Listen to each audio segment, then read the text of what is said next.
Smoke detector checking. थांबा थांबा थांबा. नो स्टार एव्हरीबडी पंच. अजून ब्लिंक मारत लाईट भेटतो का? Smoke detector.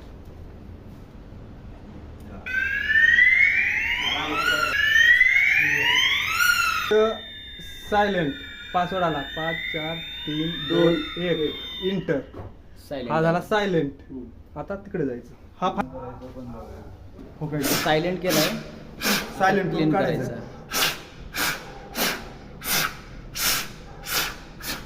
लावून टाका. क्लीन जरा. ओके. क्लीन झाला.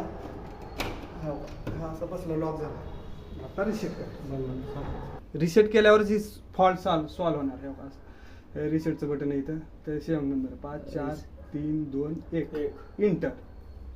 आता इथं अलाराम आणि सिस्टम येते. आपण तुम्ही काय करायचं डायरेक्ट सिस्टम रिसेट मारून टाकायची. अख्खी पॅनलची सिस्टम रिसेट होते. 1 मध्ये 1 नंबर दाबायचं. आता तुम्हाला वाटतंय बाबा इंटर केलं पण होत नाही. हा. 1 नंबर दाबायचं. पण अच्छा. सिस्टम आणि अलाराम झालं.